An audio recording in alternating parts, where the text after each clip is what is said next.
वैदिक पर्सपेक्टिव के इस YouTube चैनल को सब्सक्राइब करें, वीडियो को लाइक व शेयर करें। ओम व्रसाय माणो अव्रणीत सोमम त्रिकद्रुकेस्व पिबत्सुतस्य आसायकं मघवादत्त वज्र महन्नेनम प्रथमजा महीनाम। व्रस होते हुए इंद्रियों को वश में करने वाले ने वर्ण किया सोम का, 3 कद्रुकों में सुसंस्कृत का पान किया। आय पंचमास देने वाले धनवान ने वज्र सायक का ग्रहण किया, हनन किया अहियों में इस प्रथम उत्पन्न का। ये ऋग्वेद के प्रथम मंडल के 32वें सूक्त का तृतीय मंत्र यहाँ लिया जा रहा है।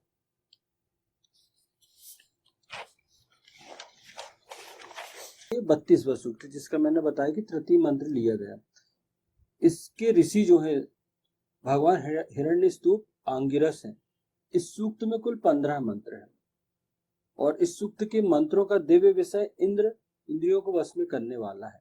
वही इस सूक्त के मंत्रों का छंद त्रिष्टुप तथा स्वर धैवत है। मतलब इस सूक्त के संपूर्ण मंत्र जो 15 मंत्र है उनका छंद जो है त्रिष्टुप है और पूरे 15 मंत्रों का स्वर भी धैवत है। मतलब वो स्वर जो होता है वो उस स्वर में गान किया जाता है और वही पूर्व की भांति इसका जो दिव्य विषय है वो इंद्र अथवा इंद्रियों को वश में करने वाला।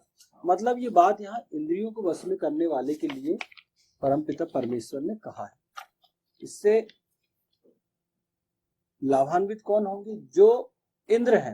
आप इंद्र तो बनिए, आप वो विशेषताएं अपने अंदर लाइए, तब इस मंत्र का फायदा आप ले सकते। मतलब ईशान का स्पष्ट आदेश है, परमपिता परमेश्वर ईश्वर का स्पष्ट आदेश है कि आपको इंद्र बनना पड़ेगा, इंद्रियों को वश में करने वाला, अपनी इच्छाओं पर विजय प्राप्त करने वाला।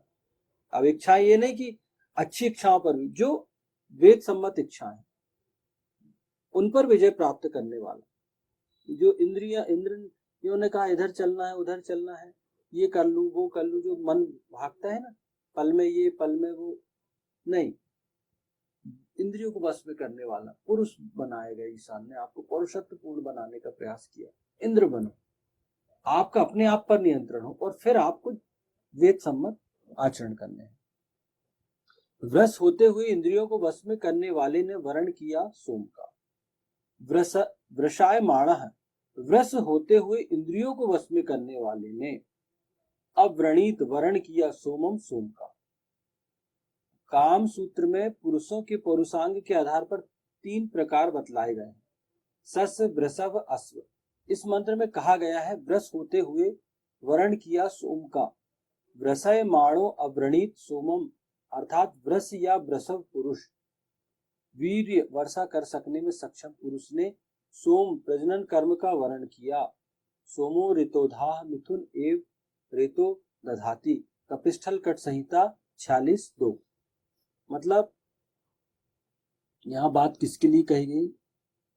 पुरुषों के पौरुषत्व के आधार पर 3 प्रकार का वर्णन कामसूत्र में पुरुषों के पौरुषांग के आधार पर 3 प्रकार बतलाए गए। 3 प्रकार के पुरुष होते, सस वृषभ और अश्व। ये विशेषता है, सस वृषभ अथवा अश्व पुरुषों की विशेषता है। तो यहां किसको इस मंत्र में वृष बोला गया है? वृषभ पुरुष, वृष या वृषभ पुरुष। वृष किसको बोला जाता है? वृष बैल या जो सांड होते हैं उनको बोला जाता है। तो वैसा पौरुषत्व संपन्न पुरुष की बात यहां पर ईशान कर रहा है ना, जो पौरुषत्व में सक्षम हो। दाम्पत्य कर्म मतलब होता है पति पत्नी के बीच जो संबंध स्थापित होते उनको करने में सक्षम हो। तो वेद ऐसा व्यक्ति बनाता है मनुष्य को। वेद मनुष्य को इतना सक्षम बनाता है, वो उसे वृषभ बनाता है, पौरुषत्व संपन्न बनाता है वेद। तो पौरुषत्व संपन्न होना कोई बुरी बात तो नहीं। अगर आपने पुरुष का जन्म लिया तो पौरुषत्व तो होना ही चाहिए ना। जैसे आपने देखा होगा वृषभ को कि वो किसी से नहीं डरता। पशु के रूप में अगर हम देखें तो किसी से डरता है क्या? वृषभ जो होता है, वृष, किसी से नहीं डरता और आक्रमण भी वो कर देता है, पौरुषत्व संपन्न होता है वो, तो मतलब उससे और प्रजनन कर्म होता है और मतलब उससे जो पशुओं की वृद्धि होती है उससे, है ना, क्योंकि वो पशुओं में पुरुष कहलाता है, तो मतलब पौरुषत्व संपन्न होता है पशुओं में। तो ये ईशान ने एक उपमा दी, यहाँ पर संबोधित किया गया है ऐसे पुरुष जो वृषभ है, जो दाम्पत्य कर्म करने में सक्षम हो, संतान उत्पन्न करने में सक्षम हो, है ना। तो इसमें कपिस्थल कट संहिता का भी उदाहरण दिया गया है।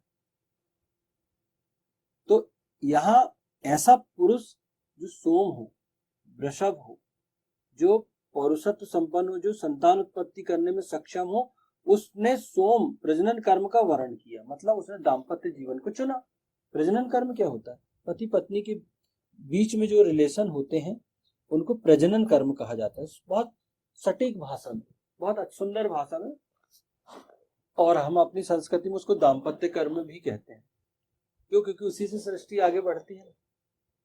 सृष्टि तो ऐसा तो नहीं है कि सृष्टि नॉर्मल आगे बढ़, नहीं, उसके लिए पुरुष और औरत का मिलन आवश्यक है। तो हमारे यहाँ क्या व्यवस्था है, मतलब हर जगह मनुष्यों में क्या व्यवस्था है, किसी भी धर्म का हो, तो एक विवाह की व्यवस्था है ना। विवाह करने के बाद पुरुष औरत को अथराइज्ड हो जाते हैं, वो समाज के द्वारा अधिकृत हो जाते हैं अपनी सृष्टि निर्माण करने में। इसलिए विवाह एक संस्था है, विवाह के द्वारा ही व्यक्ति उस काम को करने के लिए अधिकृत हो जाता है, फिर समाज से उसको सम्मान प्राप्त होता है। अगर किसी का विवाह हुआ किसी महिला का और किसी पुरुष का, तो उनके बीच में जो संबंध स्थापित होते, समाज उनको अधिकृत करता है, वो उनका अधिकार हो गया एक दूसरे का। जो संतानें होंगी उनको लोग सम्मान की नजर से देखेंगे। तो यही चीजें हैं कि कितनी सुंदर तरीके से हमारे यहाँ व्यवस्था है, कितनी सुंदर तरीके से मानव व्यवस्था है कि आपको ईशान किसी भी चीज को अनधिकृत रूप से लेने के लिए नहीं बोलता, किसी भी व्यक्ति को। परमपिता परमेश्वर ने सृष्टि बनाई है और यहाँ पर जो भी व्यवस्था है वो एक व्यवस्था के तहत आपको उसके योग्य बनना पड़ेगा और उस चीज को प्राप्त करना पड़ेगा। आपको आपकी विवाह की इच्छा है तो आपको उसके लिए योग्य बनना पड़ेगा, फिर आप विवाह करिए और आप अपने जीवन साथी को चुनिए, फिर उसके साथ अपनी सृष्टि को आगे बढ़ाइए। तो ये व्यवस्था है। तो ऐसे पुरुष ने जिसने प्रजनन कर्म का, दाम्पत्य कर्म का वर्ण किया है ना, सक्षम पुरुष की बात हो रही है, उसने वर्ण किया है, उसने चुना है। पिछले मंत्र में कहा गया था, शब्द करती हुई गमनशीला के समान द्रवीभूत बहती हुई प्रकाशित अप्सराएं समुद्र के समीप पहुंची प्राप्त हुई। बासरा इव धेनवः स्यंदमाना अंज समुदमव जगमुदापः। ऐसी अप्सराओं को वृष होते हुए पुरुष ने वर्ण किया। सोम का प्रजनन कर्म का वृषभ पुरुष ने उनको स्वीकार किया तथा अपनी पत्नियां बनाया। मतलब यहाँ कहा गया है कि किनके विषय में बात हो रही है? अप्सराओं के विषय में। सुंदर लड़कियां होती हैं, तो सुंदर लड़कियों की बात यहाँ पर की गई है कि जो सुंदर लड़कियां हैं, अपन बोलते हैं ना अप्सरा है, स्वर्ग की अप्सरा है, यार उपमा देते हैं प्रेमी लोग अपनी प्रेमिकाओं को कि वो स्वर्ग की अप्सरा है। वो इतनी सुंदर है कि अप्सरा भी उसके आगे, उसकी सौंदर्य के आगे अप्सरा भी का भी सौंदर्य छीण है। तो इन अप्सराओं की बात की गई कि आप इन अप्सराओं का विवाह किनसे हो? पुरुषों से, श्रेष्ठ पुरुष।